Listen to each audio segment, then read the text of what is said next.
Rape and murder case, జీవిత ఖైదు confirm. నేనైతే case మూసేస్తాను. అమ్మా నాన్న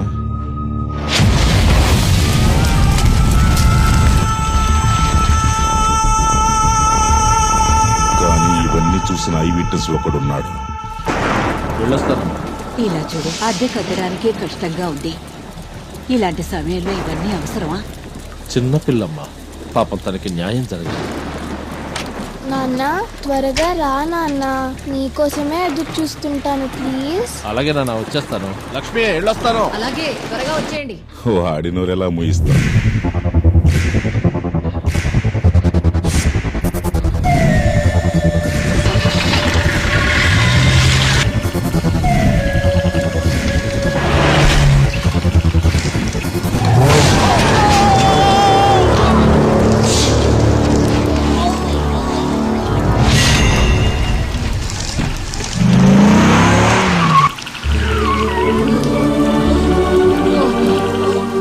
నాన్న త్వరగా రా నాన్న, నీకోసమే ఎదురు చూస్తుంటాను ప్లీజ్.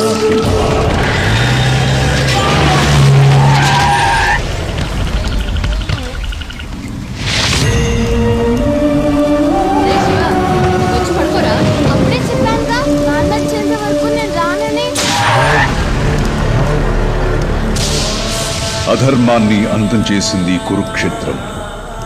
దానికి ఆ భగవంతుడి రథం మీదున్న ఆంజనేయుడే సాక్షి. ఇప్పుడు ఈ అధర్మాన్ని అంతమొందించాలి. దానికి ఈ ఆంజనేయుడే ప్రత్యక్ష సాక్షి. నాన్న నా ఒళ్ళో కంటే ఎక్కువగా వాడు వాళ్ళ నాన్న భుజం మీదే పెరిగాడు. ఇప్పుడు మీ నాన్న చనిపోయాడు, ఇంకెప్పటికీ రాడు అని నేను వాడికి ఎలా చెప్పను డాక్టర్? వాళ్ళ నాన్న కనిపించట్లేదు అన్నందుకే మంచాన పడ్డాడు. ఇంకెప్పుడు తిరిగి రాడని తెలిస్తే వాడేమైపోతాడో అని యాజ్ ఎ డాక్టర్గా నేను ఊహించలేకపోతున్నాను. తినండి తినండి, బాగా తినండి. భర్త లేని భార్య గుడి లేని విగ్రహం లాంటిది. దుష్టుల చెడు దృష్టికి బలి అవుతుంది. వారం తర్వాత వస్తాను. అప్పుడు కూడా నా డబ్బు ఇవ్వలేదంటే అసలే నాకు ఆకలి ఎక్కువసేపు ఆగలేను. జనాల మీద పడ్డ చెడు దృష్టి పోగొట్టుకోవాలంటే నల్లత్రాడు కట్టుకుంటారు. ఆడదాని మీద పడ్డ చెడు దృష్టి పోవాలంటే పసుపు తాడే దిక్కు. ఇలా రోజు అవమానాలతో చచ్చే బదులు మనందరం ఒకేసారి విషం తాగి చద్దామత్తయ్యా. ఈ సమస్యలన్నిటికీ చావు ఒకటే పరిష్కారం అని నువ్వు అనుకుంటే, నీ బిడ్డ కోసం నువ్వు చచ్చి బ్రతకడానికి ఒక పరిష్కారం ఉంది. నీకోసం కాకపోయినా ఆ పాప కోసమైనా పెళ్లి చేసుకో బాబు.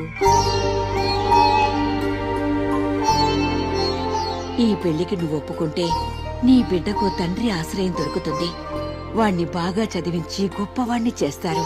ఒప్పుకో లక్ష్మి, కాదనుకో.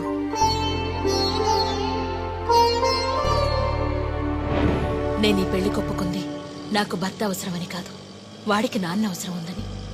ఇప్పుడు వాడిని హాస్టల్లో వదిలేయడం కరెక్టేనంటారా? ఆయన నిన్ను పెళ్లి చేసుకుంది సంవత్సరం లోపు తల్లిని పోగొట్టుకుని బాధలో ఉన్నా ఆ పాపకి తల్లివవుతావని. ఆయన రూపంలో దేవుడు మనకి సాయం చేశాడు. నువ్వు ముందు ఆ ఇంటిని చక్కదిద్దుకుని ఆ పాపకి తల్లివ్వాలి లక్ష్మి. అప్పటిదాకా నేనే వాణ్ణి చూసుకుంటాను. మీరేం భయపడకండి, ధైర్యంగా వెళ్ళి మీ బాబుని జాయిన్ చేయండి, అన్నీ సర్దుకుంటాయి. అమ్మా నాన్నెక్కడా? హలో, శివ వాళ్ళ నాన్నతో మాట్లాడాలని చాలా మారం చేస్తున్నాడండి. ఇవ్వు. నువ్వు మాతో ఉంటేనే చాలా బాగుంటుంది. త్వరగా రా నాన్న. నేను రావాలంతే కదా? అలా అయితే నువ్వు అక్కడే ఉండి స్కూల్కి వెళ్ళి బాగా చదువుకుని మంచి అబ్బాయి అనిపించుకోవాలి. అప్పుడొస్తాను. ప్రామిస్? ప్రామిస్. ఒరే శివ, ఎప్పుడు చూసినా ఫోన్ చూస్తూ కూర్చుంటావు. రారా బయటికి వెళ్ళి ఆడుకుందాము. నేను రాను. రారా. నేను రాను పో. ఎందుకు నాన్న అంత కోపం? ఎప్పుడు చూసినా నాన్న పని పని పని అంటూ నాన్నతో కచ్చి. అవును కదా. నీకొక కొత్త నాన్నని తీసుకురమ్మంటావా? కొత్త నాన్న ఆ. నాకేం అక్కర్లేదు. అయ్యో అది కాదు నాన్న. కొత్త నాన్నొస్తే నీతో ఆడుకుంటాడు, నీకు చాక్లెట్లు, ఐస్ క్రీములు, బెలూన్లు ఇంకా చాలా కొనిస్తాడు. నాకు అలాంటివేం అక్కర్లేదు. అది కాదు నాన్న. వద్దని చెప్పానుగా. అయ్యో చిన్న పిల్లాడివి ఇలా చేయొచ్చా నాన్న? నువ్వెవరు? నేను మీ నాన్నని. మీ నాన్న నేను ఒకే చోట పనిచేస్తున్నామంటున్నాను. అంకుల్, మా నాన్న దగ్గరికి తీసుకెళ్తారా? ఇంకా ఎన్ని రోజులని అబద్ధం చెప్తారు? నిజం చెప్పేయొచ్చుగా. వద్దు లక్ష్మి, ముందు వాడికి ఫ్రెండ్ అవుతాను, ఆ తర్వాత టైం చూసుకొని నేనే చెప్తాను. కన్న తండ్రి మీద ప్రాణం పెట్టుకుని ఎదురు చూస్తున్న కొడుకు ఒకవైపు, ఇంకొక పాపకు ఆశ్రయంగా ఉన్న తన కొడుకునే తలుచుకుంటున్న తల్లి ఒకవైపు. దేహాలు వేరైన ప్రాణం ఒకటిగా ఉన్న ఈ తల్లి కొడుకులను ఆ అంజనీ పుత్రుడు ఒకటి చేస్తాడా?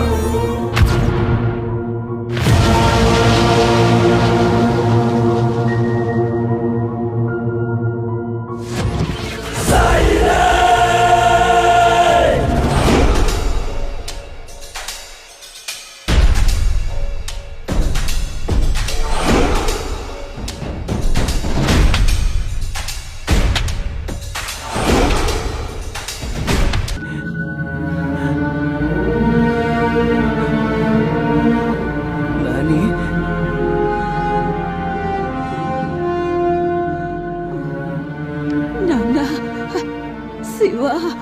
ఊరుకోనానమ్మా, నీకేం కాదులే. శివ, నాకు మాటిస్తావా? చెప్పు, ఏంటి? నువ్వు చాలా ఇష్టపడే మీ నాన్న మీద ఒట్టేసి చెప్పు. మా నాన్న మీ దొట్టు నేను నడుచుకుంటాను. ఏంటో చెప్పు ఏ నాని. నాన్నైతే వస్తాడు వస్తాడు అని రేయింబవళ్ళు వేచి చూస్తున్నావు. ఆ నాన్న రాడురా.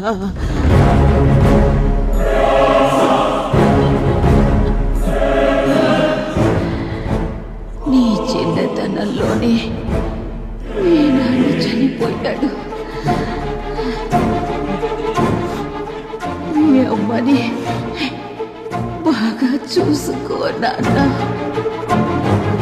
హలో, ఎక్కడికి వెళ్ళిపోయావు నాన్న? నేను పని మీద చాలా దూరం వచ్చాను నాన్న. నువ్వెవరు? నేను మీ నాన్నని. మీ నాన్న నేను ఒకే చోట పనిచేస్తున్నామంటున్నాను.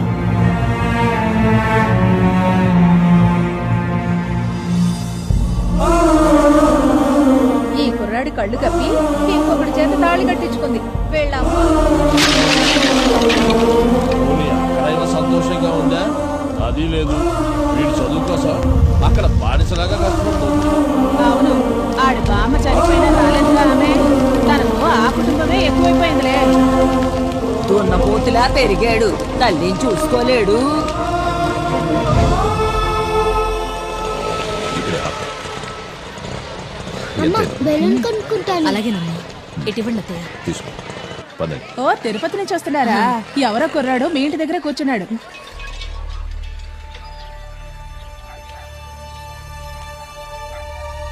శివ, ఇక్కడేం చేస్తున్నావురా? హాస్టల్లో ఏదైనా సమస్యనన్నా? నువ్వు ఇంకో పెళ్లి చేసుకున్నావా? నేనేం అడుగుతున్నాను, నువ్వేం చెప్తున్నావురా? నేను ఏం అడగాలనుకున్నాను అదే అడుగుతున్నా. నువ్వు ఇంకో పెళ్లి చేసుకున్నావా? శివ, లోపల కూర్చొని మాట్లాడుకుందాం. నేను నీతో మాట్లాడడం లేదు, నేను మాట్లాడుతుంది మా అమ్మతో. చెప్పు, నువ్వు ఇంకో పెళ్లి చేసుకున్నావా? అమ్మా, నువ్వు ఊరుకోరా. అయ్యింది ఏంటిప్పుడు? నడు, మన ఇంటికి వెళ్దాం. ఈ ఇంట్లో ఒక్క నిమిషం కూడా ఉండడానికి వీల్లేదు. నానమ్మ చచ్చిపోయింది. రామ్మా. ఎవరు? నానమ్మ నాన్నమ్మ చనిపోయిందా? ఎప్పుడు? ఎలా జరిగిందిరా? మాతో ఎందుకు చెప్పలేదు? అవన్నీ తర్వాత చెప్తాను. నువ్వు ముందు బయలుదేరు. నిన్నెవరు చూసుకోవాల్సిన అవసరం లేదు, నేనే చూసుకుంటాను. ఓహో, మూతి మీద కాస్త మీసం మొలిచేసరికి నీకు మగతనం గుర్తుకొచ్చిందా? ఆ రోజు నా కొడుకే లేకపోతే ఈ రోజు మీ ఇద్దరి పరిస్థితి ఏమై ఉండేది? మసల్లారా, ఇది మా ఇంటి విషయం, నువ్వు మధ్యలో రా. శివ, ఈ ఇంటి వాళ్ళ గురించి ఇంకొక మాట మాట్లాడినా నేను కొడుకుని కూడా చూడను. ఓహో, నువ్వు ఈ ఇంటి దానివైపోయావా? వీళ్ళందరూ కలిసి నిన్ను మాయ చేశారు. నీకు అసలు అర్థం కావట్లేదు. ఈయనకి కావాల్సింది భార్య కాదు, ఈ ఇంటి పనులు చేసే ఒక పని మనిషి. ఆ, నాకు మా అమ్మకి మధ్య ఇన్నాళ్ళు నువ్వు అడ్డుగా ఉన్నది చాలు. ఇక మా మధ్య నుంచి శివ, శివ, నా మాట కాస్త విను. తీయవచ్చయ్యి. చిన్నప్పటి నుంచి నిన్ను ఎంతగా నమ్మాను. నన్నే మోసం చేయడానికి నీకు మనసు ఎలా వచ్చిందయ్యా? అయినా నువ్వు మా నాన్నని తీసుకొస్తానని చెప్పి చివరికి మా అమ్మని లాగేసుకున్నావు కదయ్యా. శివ, ఇవన్నీ చేసింది నీకోసమే కదరా. నా కోసం కాదు, నా కోసం అయి ఉంటే నువ్వు ఆ రోజే నిజం చెప్పుండేవాడివి. ఇక మీ నాన్న ఎప్పటికీ రాడు, ఇప్పటి నుంచి నేనే అన్ని అని చెప్పుండేవాడివి. కానీ నువ్వు చెప్పలేదే, ఎందుకంటే నేను నీకు ఎప్పటికీ కొడుకుగా అనిపించలేదు కదా, అందుకు. లేదు శివ. రామ్మా, వెళదాం. శివ, రేయ్, చూడు, ఆయన్ని క్షమించమని. క్షమాపణ ఎవరు అడగాలి? తలెత్తుకుని మాట్లాడుతున్న నేనా, లేక ఏం మాట్లాడాలో తెలియక తల దించుకున్న అతనా? చూడు, నాన్నమ్మకి నేను బాగా చూసుకుంటానని మాట ఇచ్చాను. ఇచ్చిన మాట తప్పడానికి నేను మీలాగా కాదు. అమ్మా, ఎవరమ్మా ఇతను?